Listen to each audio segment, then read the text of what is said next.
sunshine time.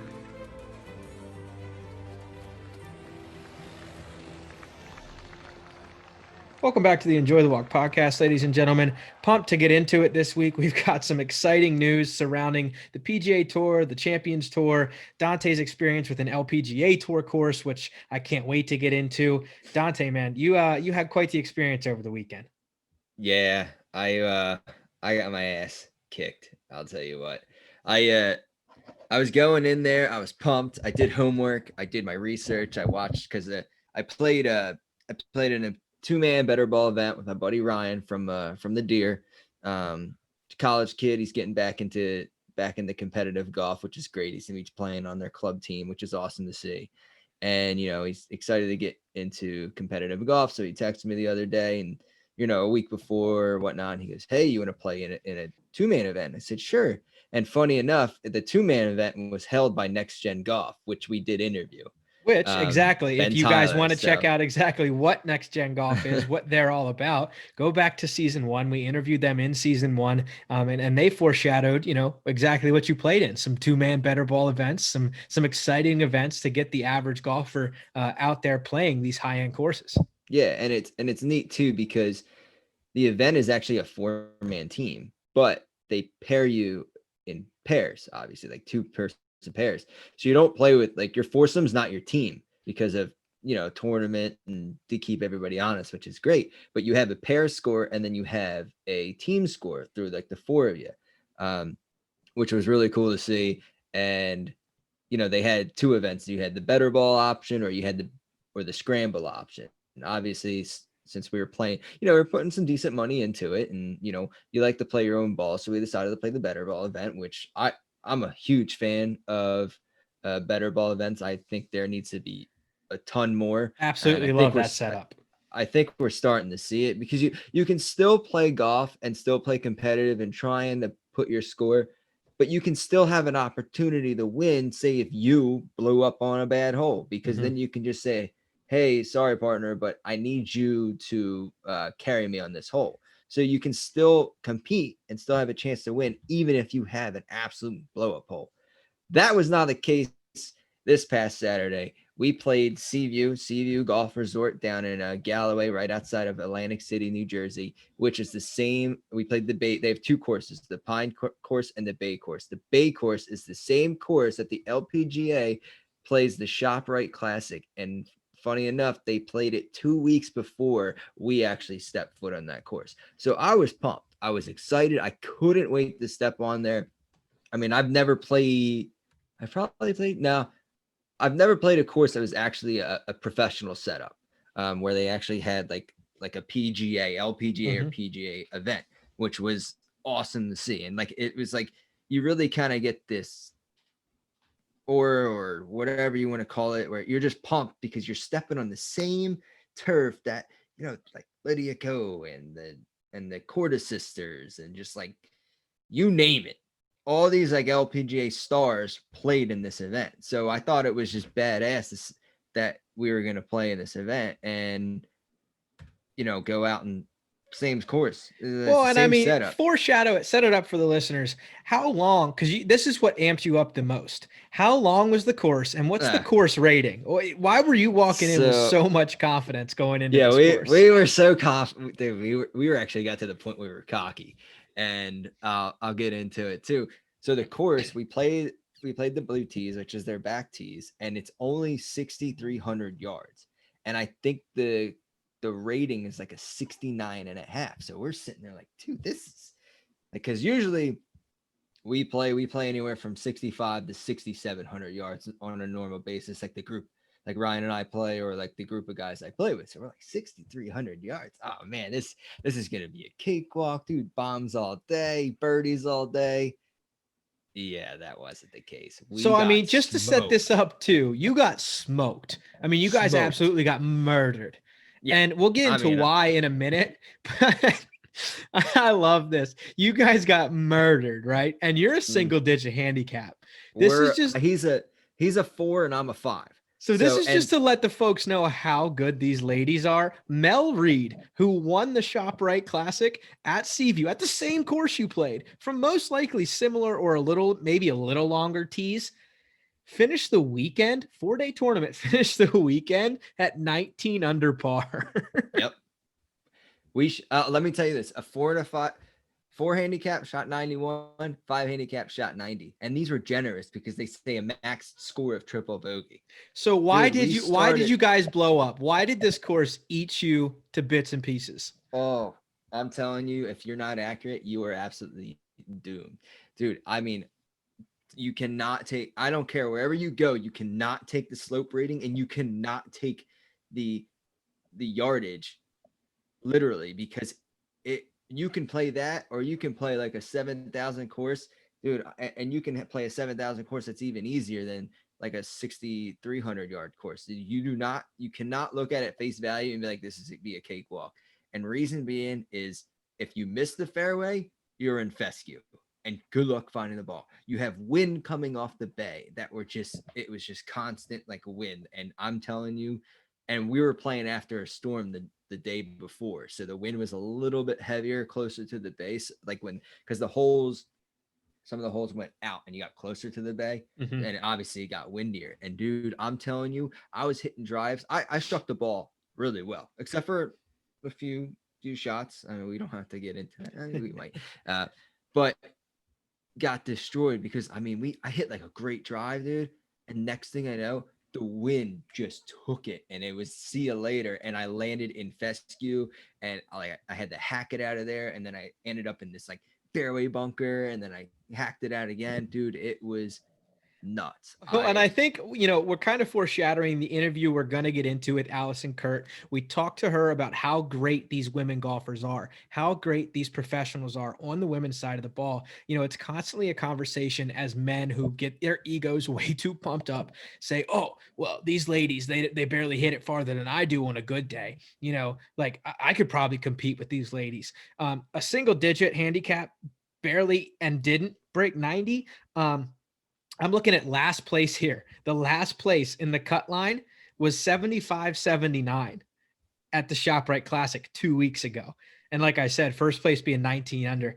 These girls are good. And to kind of deflate those egos even more, the leader never shot around above 67.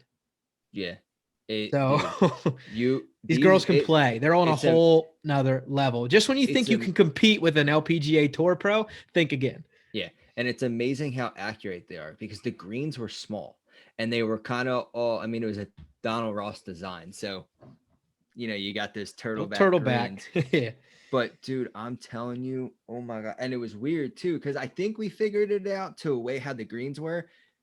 The course kind of was built, and it was like on an angle down to the bay, right? So you would think the general rule, everything breaks towards the water. Dude, we were on greens that looked uphill, and we were facing the water, and they were faster than if we were coming back and they looked downhill, because technically it was uphill, dude. It was the trickiest thing. And running deer, you know how undulated those greens are. So we were so used to seeing break. Dude, these things were so subtle. I mean, we were staring at it, trying to figure out, is this moving right or left, or we had no idea. And Well, so that's the it just goes to genius show of how Donald accurate Ross. they are. Yeah, it just goes to show how good the LPGA, these ladies are at playing, and these professionals. It just shows how accurate they are and how great of putters they are. I mean, they are, because like I said, we were trying to play like an aggressive conservative strategy. Mm-hmm. So some holes after looking at, when I did like my research, I was like, wow, I'm only going to pull driver maybe on a couple holes, right? Mm-hmm. No, I mean, the wind started kicking in, and dude, I the back nine, I said, screw it. I'm going to try the Bryson DeChambeau mode and just try and hit it as far as possible. I don't care where it goes. That didn't help either, because I mean, if you missed, you were done. And another thing that I thought was shocking and just so impressive was the 17th hole is 115 yards, par 3, into like the green, and it slopes back to front, right? But you don't know. like you couldn't. I hit the middle of the green, dude. That thing came sucking. It sucked back a little bit and then kept rolling back and came off the green. And it's surrounded by 5 bunkers, right? So we're on the tee box and we're waiting. And I'm like, yo, where are the pros divots? Because there's divots everywhere. We're like, yo, where are the girls divots? Where are the girls divots? And buddy Ryan's like, dude, they're probably back here. They probably moved it all the way back, dude. I'm telling you, he goes, look for this. He goes, look for the straight line. Look for the straight line, dude. You walk back, so you see we're on the front of the tee box with like the blue tees on the front. You see divots like all over the way, all over the place. You can see how like some of them were heel strikes, toe strikes. So you know how like it like kind of like points like the you know what I'm Amateur talking about? strikes is what you're saying. Yeah, amateur strikes, dude. You backed up a couple feet. I'm telling you, dude, these things had a perfect line of where the club bottomed out, and it was just this perfect rectangle divot. It was insane. Purina. See, and I'm just standing over there and just in awe, just looking at divots and just knowing how well of ball strikers these ladies are. Dude, I'm telling you, from seeing some LPGA tournaments in the past, going and seeing an LPGA event live, and just watching the ball striking display that is on all week long at these events, it's incredible. These ladies are unbelievable. They're obviously world-class individuals. They're world-class players. Kudos to them for putting on an absolute show 2 weeks ago, and then with you getting to see it, humbling you and some of your counterparts. Of I don't think anyone in the event you played in finished under 75. So it seems like it humbled the whole field that was out there that past weekend. Like our other pair that was on our team, they came back and they said, dude, that was awful. It was it was difficult. I mean, it was damp cold from the rain. It was still wet. There was standing water on a few spots. Wind was whipping, and then you're like, okay, well, if we get past that, we got this short course. Nope. Yeah. We bogeyed the first hole, and then we both tripled, and then we doubled the next one, and then I think we tripled or something like the next. Dude, we didn't have a par until I think the 7th or 8th hole, and it wasn't even a par. I birdied. We had no pars. It was bogeys, doubles, and triples. It was just terrible.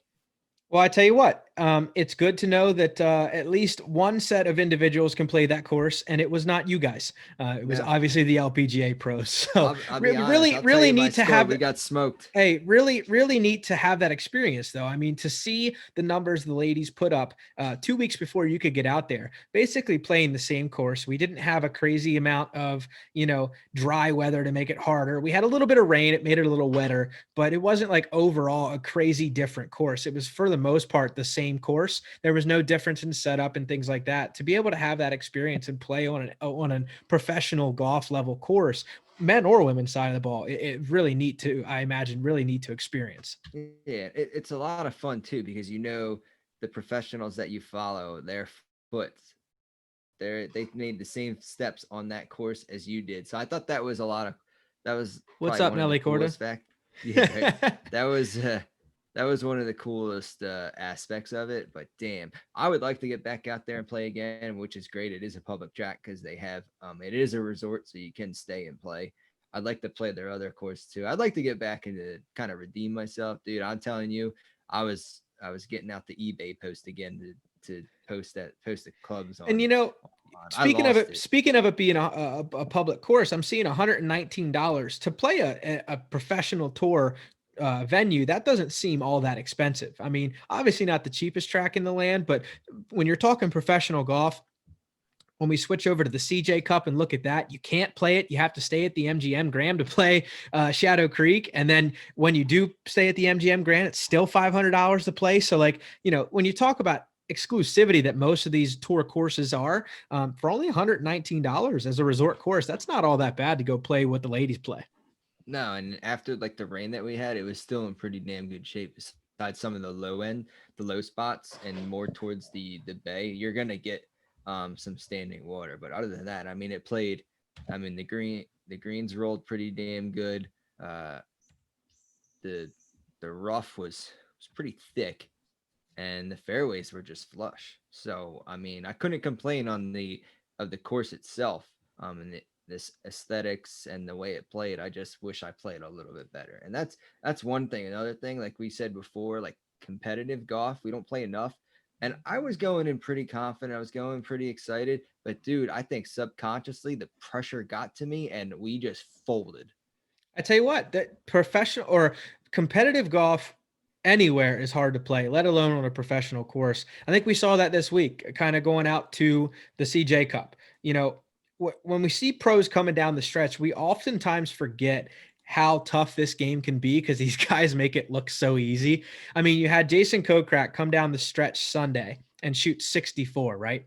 You had Xander Schauffele trying to hold him off. He shot a final round 65. But like as you go down the leaderboard, a lot of the guys weren't making a Sunday charge. Russell Henley dropped some spots. Taylor Gooch dropped spots. Lando Griffin dropped 5 spots. You know, a lot of these guys down the leaderboard that were contending, you know, mid 70s rounds. And you almost forget, like, yeah, I mean, you're playing in a little bit of pressure as a next gen golf tournament, but these pros, man, they're paying for hundreds of thousands of dollars and they're folding too. So it's at least, you know, pressure builds no matter the scenario, but these guys play in each and every week. So they're, you know, they're playing a little bit more often than the rest of us. Yeah. I mean, yeah, they're playing. Yeah, it's amazing how these guys can go day in, day out. I get it. It's their job. This is their 9 to 5. And it's not even, it's more than that. It's like they're putting in 12, 14-hour days every day and they're prepping the weeks before. And, you know, they're playing practice rounds leading up to the event. So, I mean, these guys, you know, I mean, this is what they practice. They It's their practice nine to for, five and then it's some. it. They practice for this. Yet they still, when they tee it up and it counts, you see some fold. Well, I tell you what, you know, you talk about putting the clubs on eBay. I can only imagine. I mean, you talk about a guy who's been out there for over a decade now on the tour. You know, got his PGA Tour card in 2011, I believe. So he's on his 10th season now with his wraparound schedule. But Jason Kokrak has played 233 tournaments before ever breaking the seal and winning. You got to imagine how many times his clubs have been on eBay. That and just the sole, yeah, and this, yeah, pretty much the sole fact of just giving up the game. I mean, that takes a lot of mental strength to just basically say, you know what, I'm just gonna keep pushing and I'm gonna keep pushing and keep pushing because I mean, over 200 events to where you know you don't even win. And you like you know you can compete with these guys because I know his name's been up in the leader charts before on some tournaments, and you know he's like, oh hey, here's this guy, and then doesn't come out and get it done. So like, I mean, that's got to eat at them mentally like I crazy. mean, and what a gift, I guess you could almost say. I mentioned just earlier about how MGM, you have to stay at an MGM resort to play Shadow Creek.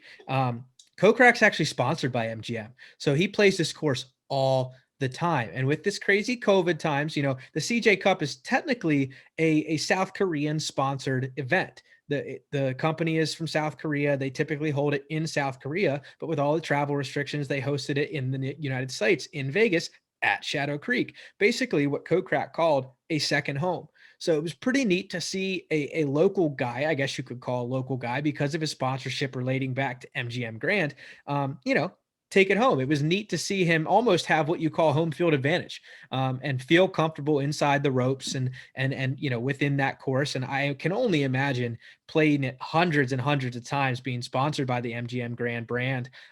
Really, really cool to see. And it was neat to see too the other pros embrace Kokrak's win. They all knew he's been out there for so long. Pat Perez made a big deal of it, another local Vegas guy. You had Kevin Na make a kind of a cool tribute. It was really neat to see the guys out there recognizing the other guy that just has been putting in the hard work for over a decade and finally breaking through. Yeah, and I think these all, and that's the cool part about it. We always talk about the camaraderie within the game and the camaraderie within the influencers and the brands and whatnot. You're all pushing for each other. It's I mean, yeah, you're out there, you're competing. You know, you want to do better than the other, but at the same time, underneath, you know, you're like, you know what, I want to see them. These are like my colleagues. These are my peers. I want to see them do well, right? So you know what, everybody sees that and then they know certain guys are putting in the work and you know some guys are going through hard times and you know you see like this guy be able to you know face the adversity and pull out a W and Mhm. it's like hats off to the guy. It's not like, oh, I'm bitter and I'm just gonna, screw this guy, screw him. He won. I should have won. Like, it's like, you know what? The best man played that day or that week, and the best man won. So like, congrats to you. I'll get you next time. 100%. I mean, you look at it, and a guy who just won the week prior, the BMW PGA Championship over in Wentworth in the England area. Tyrrell Hatton was chasing this man down, finished with a 65, almost got it done, but just not quite enough. And obviously, better known for him breaking the internet with the hoodie rather than actually winning the BMW championship. Yeah, right. Let's talk about that for a minute. I mean, I don't think we touched on it enough last week. The hoodie broke the internet this past week. Everyone was talking about it, from influencers to golf brands to people who don't even golf are saying, what's the big deal? I think that's our kind of consensus over, like, what is the big deal? We love playing muni golf. We love playing golf where you can just go walk 9 real quick.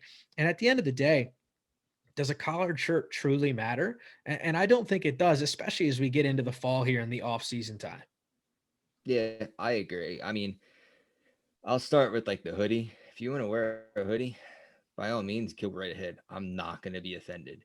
But I'll tell you what, I'm not putting on a hoodie because that damn hood is going to mentally get in my head, and I'm just going to just be bothered by it. And like we've talked about this before too, I'm not a fan of, like, when I think hoodie, I'm thinking like the big old sweatshirt Gildan hoodie, right? Big You and old, me like, both. right, with the pouch in the front. So like it's just like this big baggy hoodie, and like to me, baggy kind of just gets in the way, Mm-hmm. right? I feel like it's like if it's loose in the arms, it's gonna hang down and something's gonna get caught. I think that's just mentally, that's just gonna get in my. I think I'm gonna get in the way. I like kind of something more, a little bit tighter, a little bit just gets out of my way, right? Because like same with like playing with like a baggy untucked shirt, your hands are kind of down low, and then you come across, the handle can get caught in the shirt and game over, right? So to me, like a hoodie, I just feel like the hoodie's just gonna get in my way. So Well, and, I'm and and I'm a to all no go on the defenses hoodie, of but like classic hoodies, your classic Gildan hoodie, like you're yeah, talking about, Tyrrell Hatton was wearing a performance yeah, like it was pullover it with was a hood. sleek. It basically, it was a pullover with a hood, and I mean, there's nothing wrong with that. And like I we said loved it. too, I honestly when I loved the look. right, I mean, yeah, it was a good look. I mean, he pulled it off, and I, like you said, he pulled it over his head when he was holding the trophy, which was hilarious. But I mean, it kind of goes back to like when I was up in New York at the lake, and across the street, I went to the Muni and wore gym shorts and a t-shirt. Man, I was like so comfortable. This is great. I can like roll out of bed and go to the course, but no one cared. I was out there playing golf, and that's like the essence of it, right? That's like, we're out there to play golf and have a good time. Like, why do some? And here's another thing, like after work, I work in a warehouse, right? So I'm in ratty jeans, boots, and a t-shirt. Mm-hmm.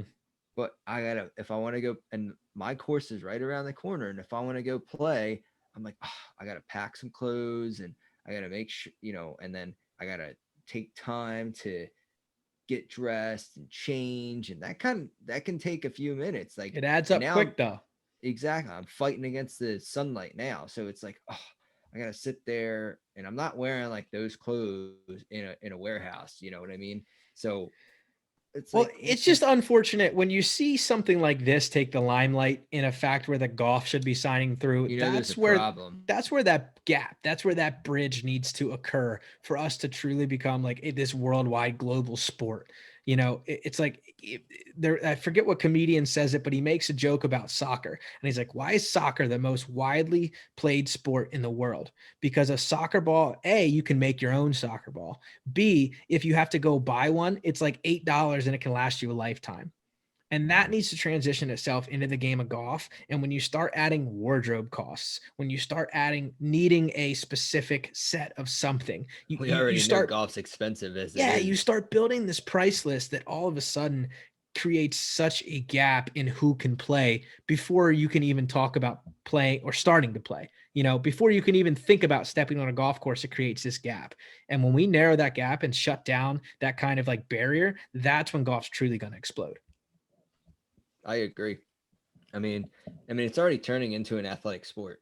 Before it was just, a couple rich, rich guys, fat rich guys going out and playing golf or whatever you want to call it, and then drinking beer. Which, I mean, hey, we all like that. But I mean, these guys are turning into athletes. I mean, these guys are training day in and day out just to, I mean, they're doing everything possible to keep their bodies up to par to where they can compete and Well, I win. tell you what, where's it showing through the most? It's shining through on the senior tour right now. These guys have completely changed their entire bodies. You look at Phil Mickelson now. He's in the He best looks shape of his he life. looks in the best shape of his life.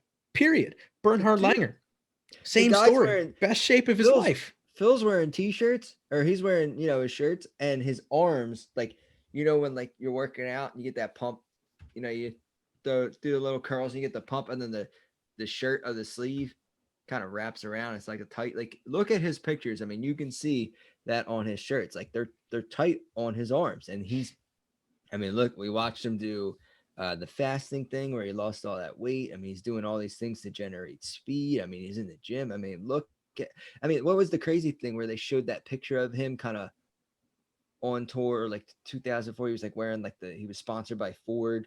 And Oh I yeah, think he he was even wearing a big posted. baggy yellow shirt. He He was he looked plump. He didn't look strong in the upper body. He just looked like he looked like a car salesman. He didn't look like a professional golfer. Yeah, and then you fast forward like X amount of years, you look at him, and he's like, he is built like an athlete. I mean, he's out there to compete, and we talk about the sport about being longevity, right? Like, I mean, you got to do things, and you got to take care of your body. That's the most important. Whether taking care of your body on a diet standpoint, and making sure you're stretching, and making sure you're lifting the correct amount of weight in the correct form in order to keep your body going, because I mean, these guys are out there for hours, and it's gonna, I mean, granted, you're like swinging a club, but you're swinging that hundreds of miles an hour. I mean, these guys are going all out, and that's going to do some wear and tear on the back. I mean, we've seen Tiger do it. Mhm. I mean, we're looking at Bright. Listen, we're not even down that road, but I mean, got concerned for that guy with the way he's lashing out at the ball. I mean, but they're also doing preventive care to be able to do that for a longer period of time. Absolutely. And I mean, dude, you look at this senior tour leaderboard. We talked about this before we hopped on the podcast. There is some serious firepower going on right now in the Champions Tour. You got Phil Mickelson, Mike Weir, both Masters champions finishing 1-2. You've got Paul Goydos, who's been a name in the circuit for years, finishing T3. You've got Bernhard Langer, who seems to going to be able to play golf into his 110s. It seems like he's just never going away. And then you got KJ Choi, Retief Goosen, Ernie Els, all Hall of Famers, Jim Furyk. I mean, the list goes on and on about guys in this field that are just legends of the game. You got Miguel Angel Jimenez, VJ Singh. I mean, like I said, it's just you could go down this leaderboard and just pick out the Hall of Famers. It's unbelievable, and I mean, it proves the fact of like, man, why did I only watch the PGA Tour this weekend? I should have tuned into a little bit of the Champions Tour as well.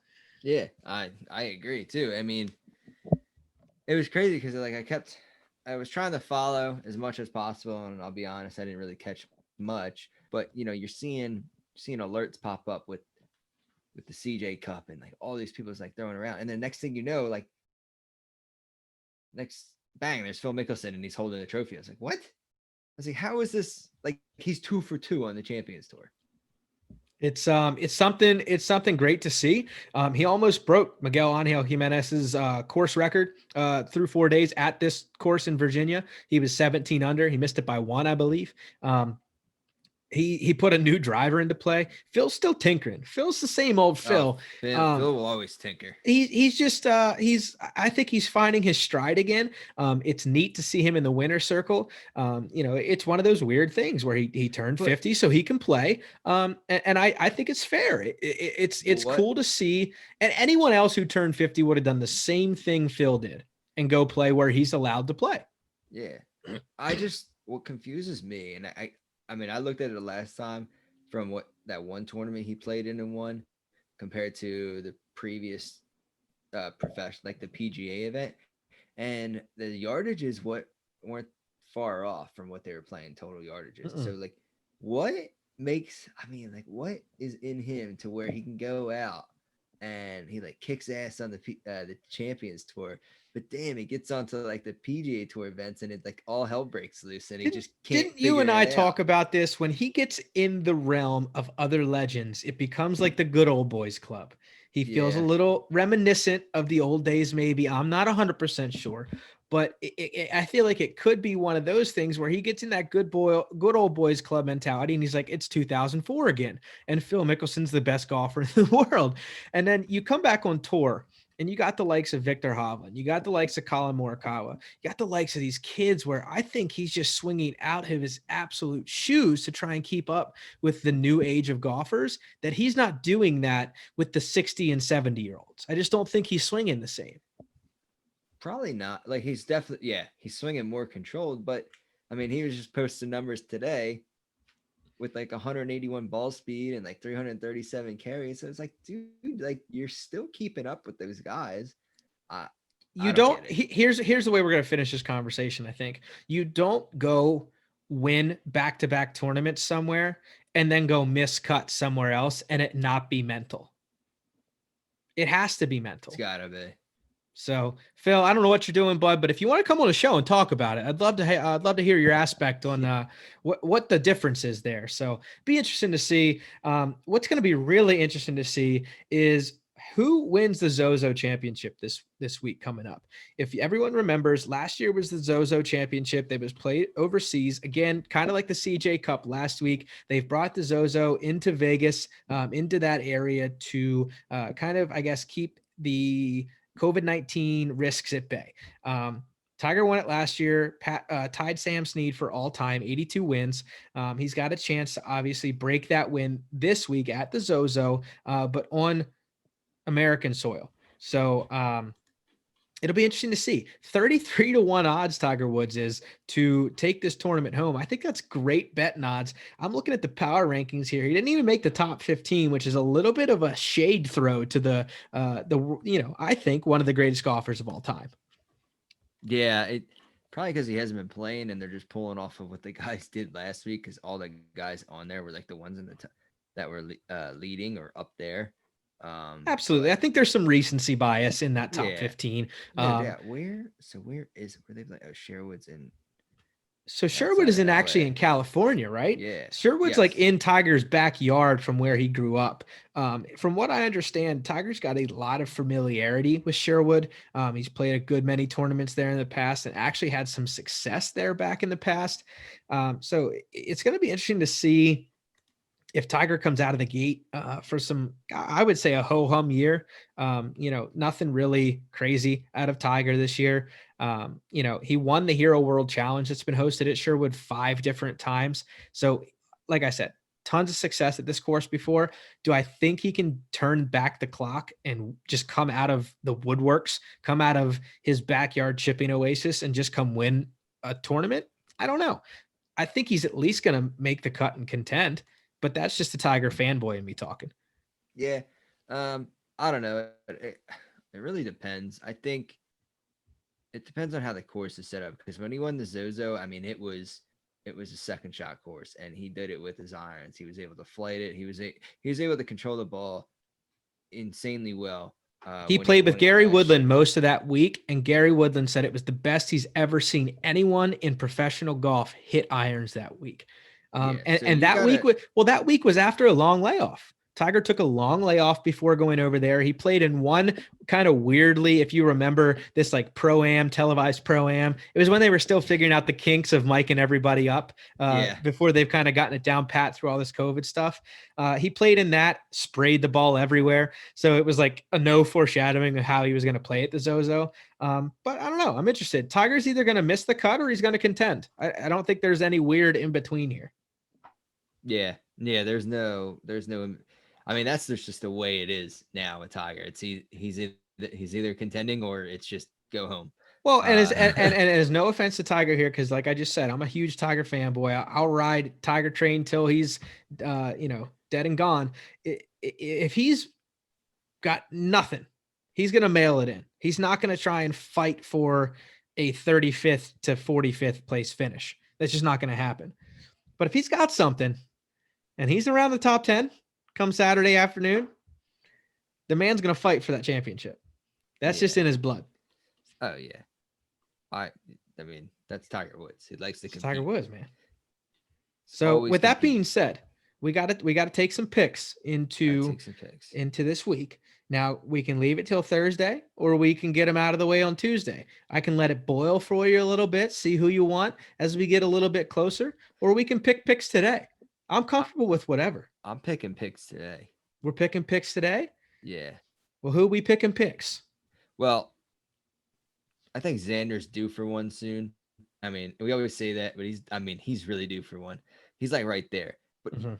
one person that's coming back into the face of the PGA and really starting to make some moves and has been really playing well. We discussed this off camera. Bubba Watson. I'm going with Bubba. I mean, I love watching the guy play. I love how he works the ball. If he can putt, and the way he's playing lately, he can get it done. I think he's due for a couple in the next couple months. I'm a really big fan of that. Like you said, you and I were talking off camera a little bit about Bubba's trending towards the fall here. He loves. I think it's without question, obviously, with his 2 Masters championships, he loves playing the Masters. If he gets himself trending, not only this week, but as we roll into the fall Masters in November, Bubba Watson could be a very lethal golfer to watch out for down the fall stretch here and into the Masters. I'm excited. If he gets any kind of heat going, it's always fun to watch him play and especially play well at Augusta. So I like that pick. It's something where, like you said, he's kind of just been sneaking his way up top 20, then a top 10. So he's in the right direction. And I think that's a great pick to go into Sherwood this week. How about you? You got anybody? I mean, like I said, I'm an absolute Tiger fanboy. I really want to take Tiger, but I simply can't. I might throw $10 on him because he's 33 to 1 odds, but I don't think I can actually take him as a legitimate pick, only for this reason, saying um, I haven't seen him play. I actually haven't seen him hit a golf ball in God knows how long. I think I got to go with someone who you forementioned it a little bit there, and I thought you were just going to go with him. But I think the X-Man, I think Xander gets it done this week. I think Xander Schauffele comes and brings it a hometown California kid. I think he gets it done at Sherwood. Yeah, I mean, I think like even at the CJ Cup, like he was on 59 watch, but like he said, he's just a couple putts just didn't fall. I mean, if they fell, he had it locked. But that's a good pick. It's going to be exciting to see what these guys can do. The court. I'm actually on the main page of Sherwood, looking at some of the holes. A lot of, oh man, the views are gorgeous. So it's gonna be fun to watch. Hopefully, I can finally sit down and maybe watch some. But Absolutely. Yeah, it's one of those I'll courses be where if you following. guys can get to, can get to the TV this weekend, it's one of those really, really awesome venues to watch. It presents itself well on TV.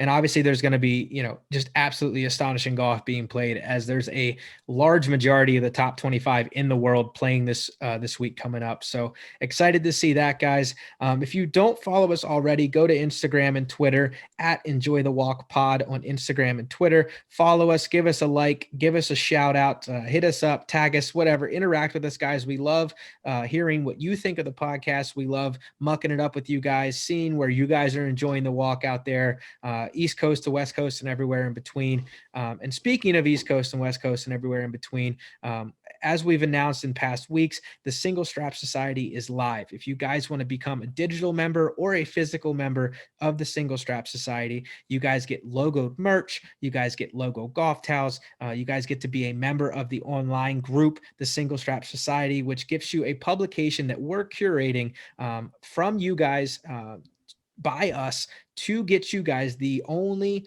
walkers by walkers for walkers publication in your hands that exists. So we're really excited to be debuting that. If you guys want more information, go to www.enjoythewalkpod.com, click the link Single Strap Society to read all about where and how you can join. Next up, guys, we have a really special guest, Alison Curdt. She's Golf Magazine's top 8 teachers in the world to watch. She's the LPGA Top 50 teacher, 2016 SoCal PGA Teacher of the Year, Golf Digest Best Young Teacher in America. We could go on, but we'll let her speak for herself. Guys, Alison Curdt. Welcome back to the Enjoy the Walk podcast, ladies and gentlemen. This one's pretty neat as we have a LPGA professional who played inside the ropes at Aronimink last week at the KPMG Women's PGA Championship. If you guys don't know, Dr. Alison Curdt is a PGA Master Professional. The accolades run way farther than I think we could spend time on this podcast, so I'll keep it brief and just let her explain a little bit about herself. But Alison, thank you so much for joining the show. Thank you. I'm really excited to chat with you and appreciate you supporting and watching last week and reaching out to have me as a guest. So really excited to talk about my journey and my experience last week, and to give everyone a little bit of background of who I am and how I've gotten to this place in a Cliff Notes version. Currently the Director of Instruction at Wood Ranch Golf Club out in Los Angeles, California. And I'm PGA Master and an LPGA Master Professional, as well as a doctor in psychology. And how that all culminated to that place was starting and picking up the game as young as 7 years of age, and really just enjoyed the thrill of competing and trying to be my best throughout all the different ranks of high school golf and college golf and earning a college scholarship. And that led me into a life of being a golf professional within the club environment.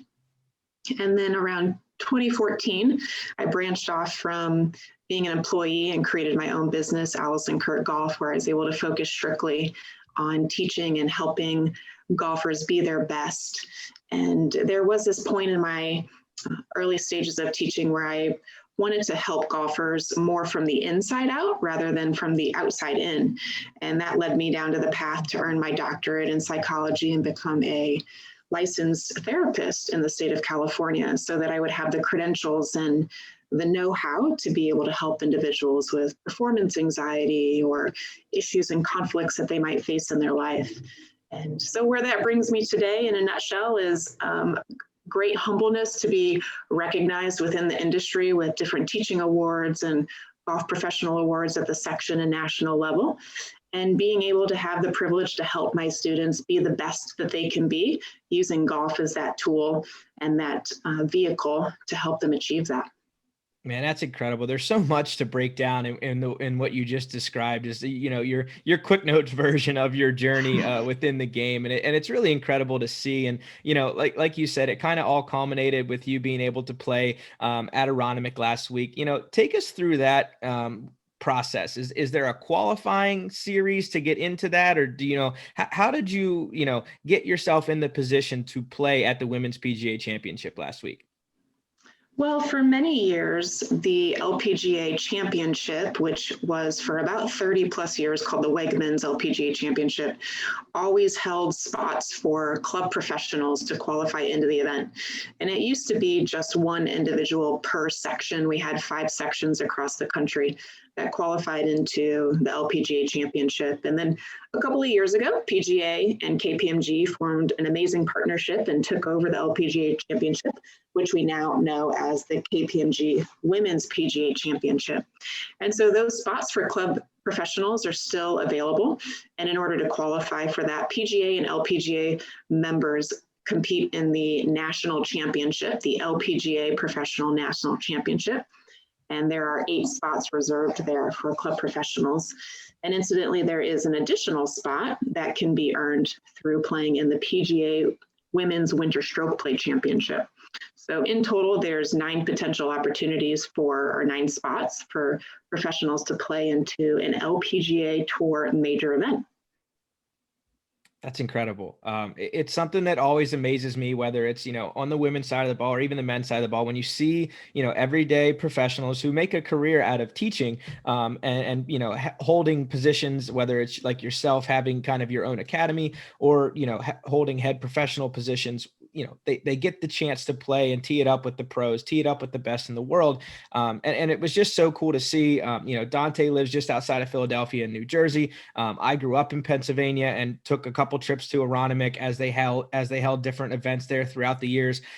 It was really neat to see the Women's PGA Championship being played at Aronimink because it just held a little bit of familiarity to us. Walk us through what it was like playing in obviously a little bit different times with COVID and everything, but what was it like inside the ropes, and how was your experience there at Aronimink?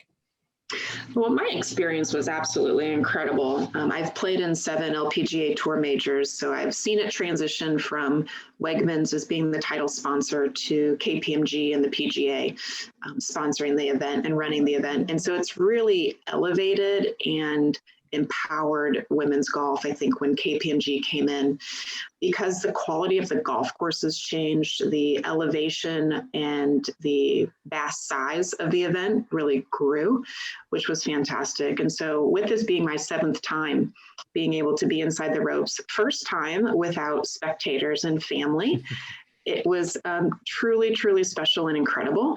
I actually appreciated and enjoyed a little bit of the quaintness, the quietness, and the solitude of just having the players and the caddies on site, of course, the media and support personnel. But to walk inside the ropes and just to be one with the golf course and be in a fantastic pairing, I got to be paired with the winner of the event, Seon Kim, played with her for 2 days. It was just really, truly special. The time of the year really elevated the aesthetic beauty of the golf course. Normally the event's held in June. So to be in Pennsylvania in early October, we couldn't have asked for better weather, with the leaves changing and the grass being bright green and the weather being like a nice cool 60s, low 70s.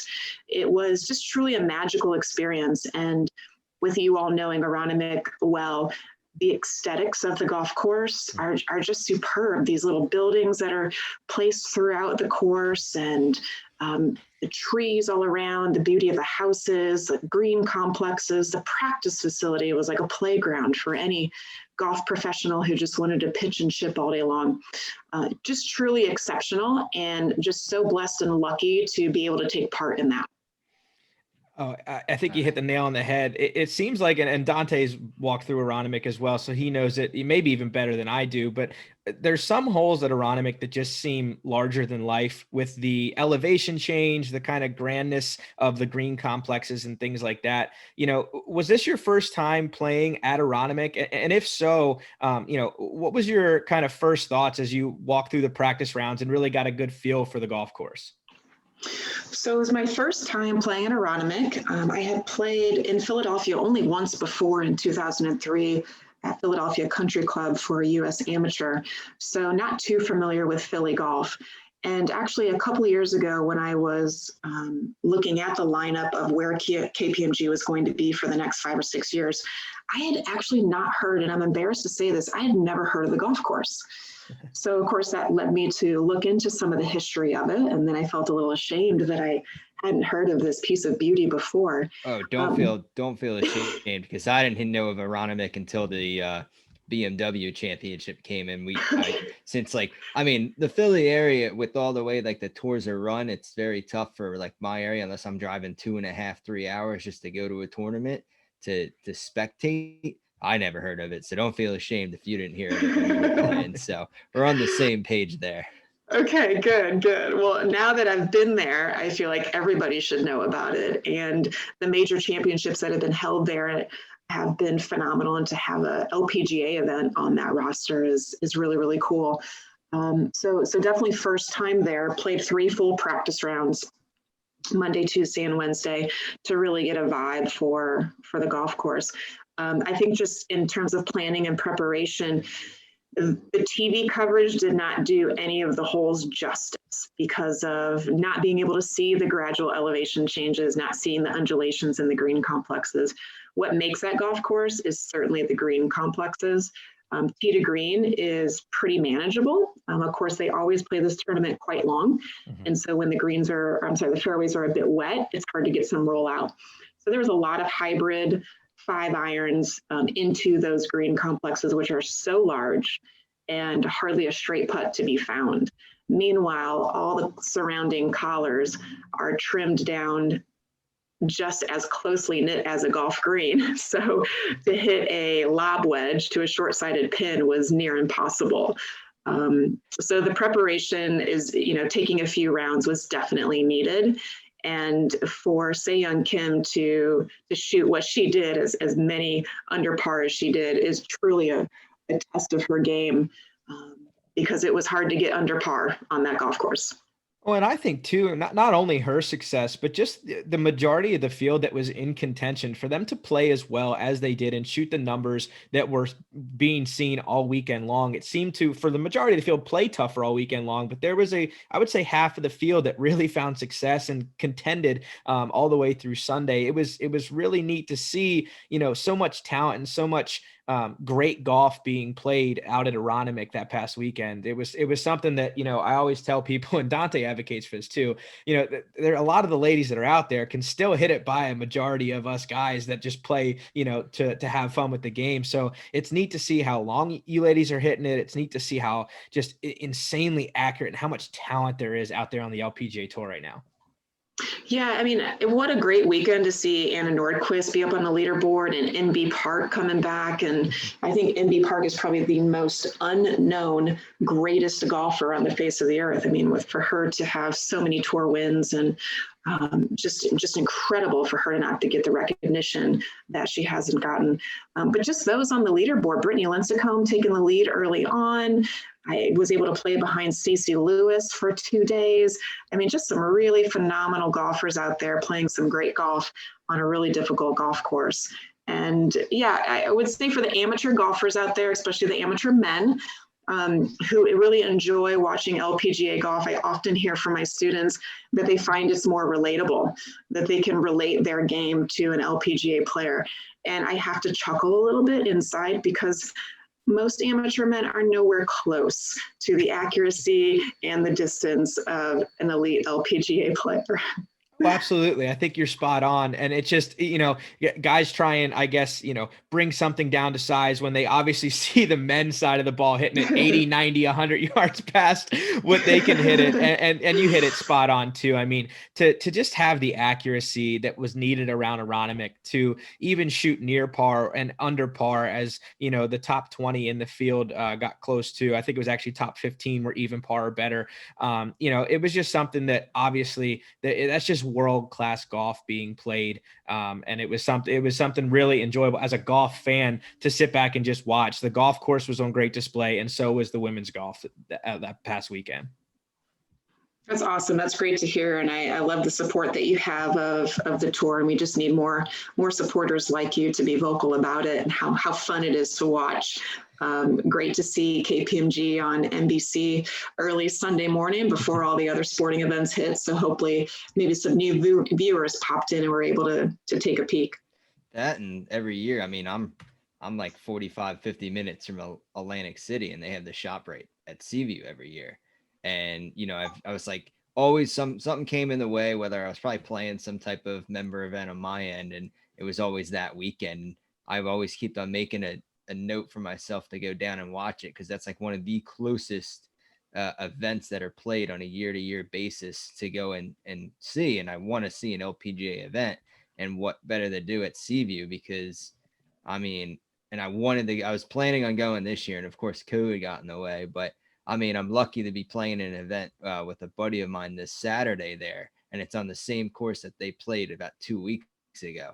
So I'm excited to step on the same grass that they were just on and kind of see, and then hopefully I can maybe possibly watch some highlights from the weeks past and just kind of compare to see what I did to what obviously I can't do, what they can. That's great. Well, I hope you enjoy it. And yeah, I do hope you get an opportunity to see an LPGA event in action. They're fun to watch, and they're also fun to be on the inside of the ropes. I can only imagine being inside the ropes, because I went to a U.S. Open with the women's side of the ball at Lancaster Country Club, I believe it was, back when Michelle Wie contended in 2015. I believe was the year. Might have my dates wrong on that. It might, but around that time period. And just to go out there and watch, I feel like the crowds are a little smaller than a PGA event, but it makes it so much more. I mean, I think the word might be intimate, as far as you can get right up on the ropes and watch these world-class players play at such an elite level. And it was an experience that, from that point forward, I always made a point, if I was anywhere near an LPGA event, to try and at least sneak out for a day and watch some golf. Cause it's something it's completely different than a PGA Tour event for all the right reasons. And it was a lot of fun to go out and watch those ladies play. That's really great to hear. And I think my fandom of the LPGA started so young, being able to watch the greats like Kari Webb and Annika Sorenstam compete at their peaks in the mid to late 90s. There was a stop in St. Louis, Missouri, where I grew up. It was the Michelob Light Classic, or Michelob Ultra Classic. And they actually had a day where junior girl golfers were able to play in a scramble format with an LPGA player. And I was able to get into the event, and I was paired up with a pro named Sherry Turner, who had quite a successful run on the LPGA from the 80s to 90s. And just to be able to play with an LPGA pro in a golf tournament inside the ropes as a young girl was so motivating and inspirational. And I just don't feel like that happens all that much on the PGA Tour. I don't feel like there's a lot of opportunities for young male boys to get an opportunity to play with PGA Tour players. So that's something that's really great about the LPGA Tour, is whether it's through LPGA, USGA girls golf programs, or just their connection with young girl golfers, it's very accessible to get to the players. Absolutely. I think it's just, it's so different, which is why it's so great and advantageous for the young girls that want to get into the game. I think there's a really huge opportunity to do so. And I think, what we're seeing now too is a lot of LPGA professionals, whether it's on the inside the ropes or like yourself, who are actually teaching the game, are so open to growing the game with young ladies that want to get into it, that there's so many opportunities for girls who want to play the game to get out there, if they seek it out, to actually kind of get some, I would say, even more preferred treatment than a lot of the guys' side, because they can seek out those LPGA teachers. They can seek out the ladies in the game who've, kind of pioneered to this point and gotten themselves in successful positions like yourself, that they can kind of learn from and only I can imagine grow from as well, and learn kind of the ropes of what it's like to be a high ranking woman within the game. Yeah, definitely a major advantage for any junior girl who wants to stand out. Pick golf, because you can get lost in soccer and softball and basketball, and golf is really competitive, but you can also stand out and really be recognized, and pay your way through college and transfer it over to business elements. There's so many different benefits to having a girl include the game of golf in her life. It's just wonderful. Absolutely. So let's spin it a little bit into kind of just your path within the PGA and the LPGA and becoming a master professional within both organizations. Talk us through that path to gaining your PGA master professional certification. What did that look like, and how did you kind of pave your own way within both of those industries to kind of see yourself where you're at today? Well, in the PGA, I became a master professional in 2011.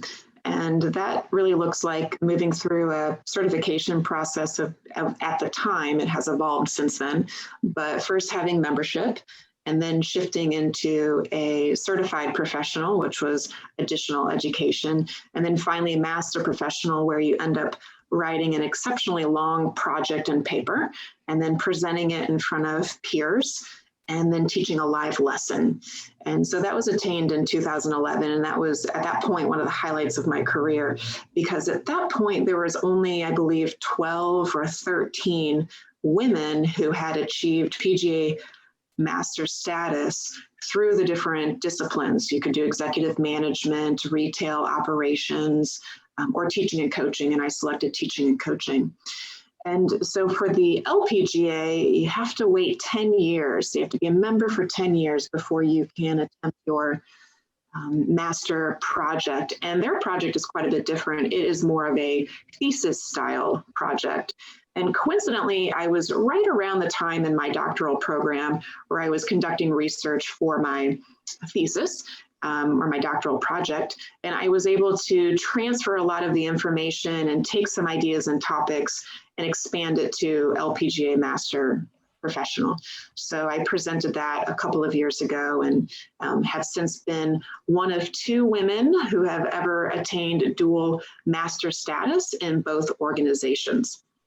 That's incredible. I mean, I knew obviously going into it, there was a incredible amount of work behind attaining both statuses, but it wasn't quite aware of the complexity of both master's statuses. I didn't know there was thesis papers. I didn't know there was, all this behind the scenes that goes into it. It's truly incredible. And I think just speaks to your passion within the game. And obviously even probably still to this day, continuing to learn and build on not only, your knowledge of the golf game, but as you got your doctorate within psychology, your knowledge of the mind and how it all kind of ties in itself together.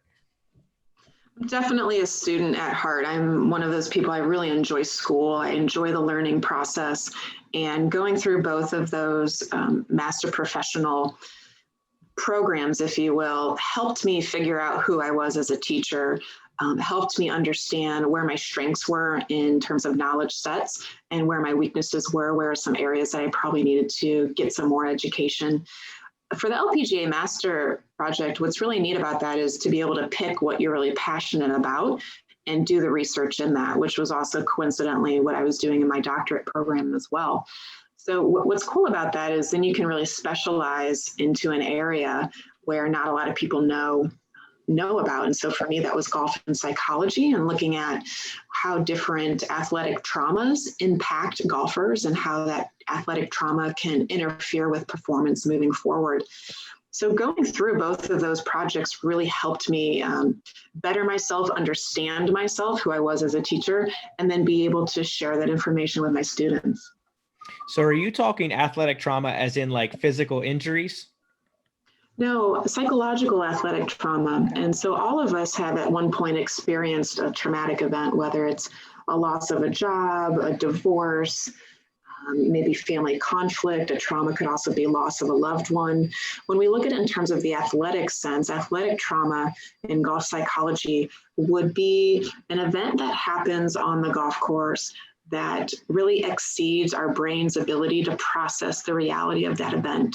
So let's say, for example, maybe you shank a shot in a tournament and it hits your playing partner. And so you're embarrassed and you're ashamed of that whole event. And now all of a sudden you have the chipping yips. So that could be potential athletic trauma. If we think back to Jordan Spieth a couple of years ago when he had the issue at the Masters, hitting several balls in the water, he's coasting along and all of a sudden the first ball goes in the water, second ball goes in the water, third ball goes in the water, then he's chipping over the green.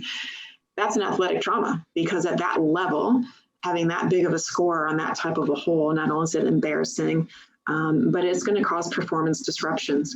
And if you look at his performance 1 year later, as soon as he got to that particular hole, the same thing happened. And he basically relived that experience 1 year later.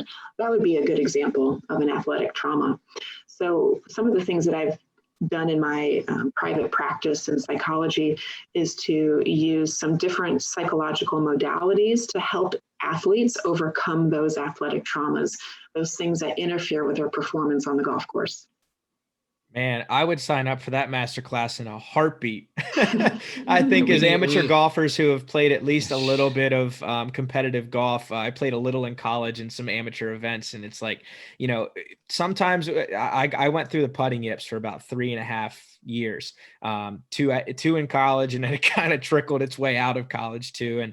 And it's something that peeks its head every now and then. And now that I look back on it, boy, I would sign up for that masterclass in a heartbeat to maybe battle those demons a little bit.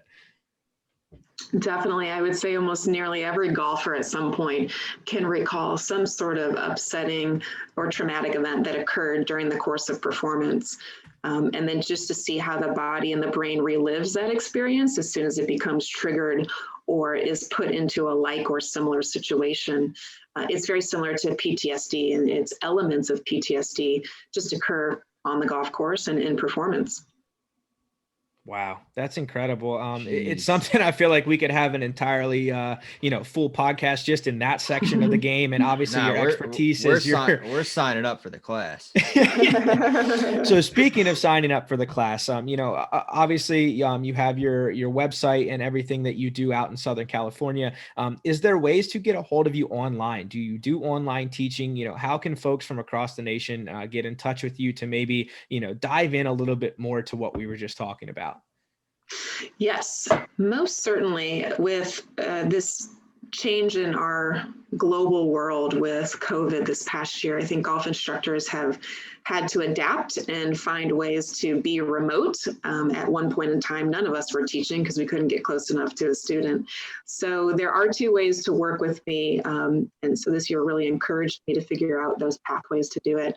So from a physical perspective, if there's an individual that wants to take an online lesson with me, certainly we have the capabilities with Zoom, but also uploading some videos and getting back a swing analysis and also a plan for how to improve particular flaws. And that's just searching my name, Alison Curdt Golf, heading over to my website, AlisonCurrtGolf.com, and then looking at the process for uploading videos for swing analysis.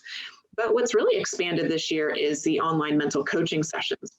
So during COVID, there was a lot of players who are like, maybe it's time to finally work on my mental game, and was able to create a pretty solid following of working with some different golfers on some mental skills, some golf psychology skills.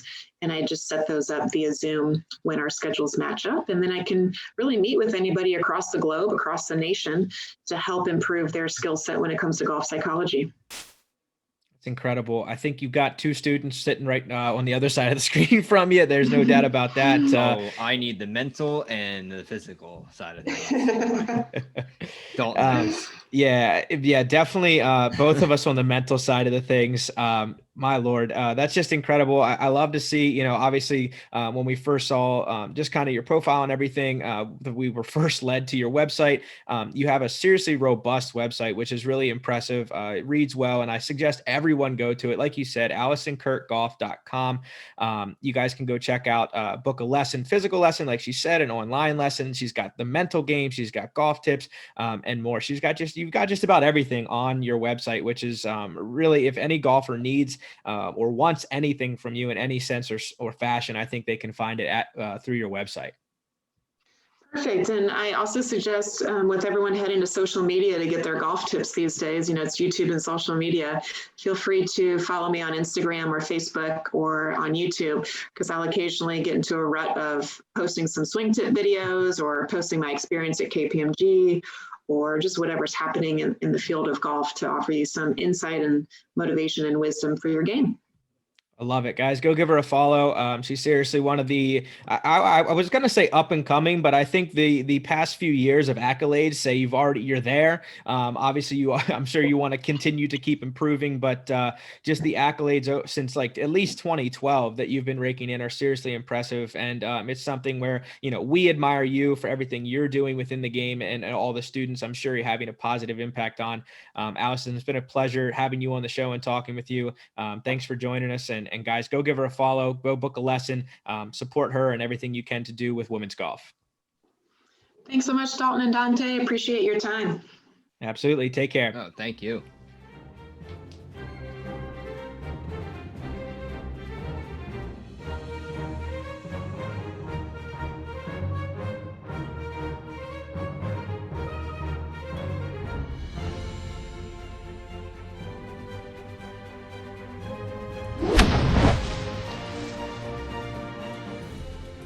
That's the stuff.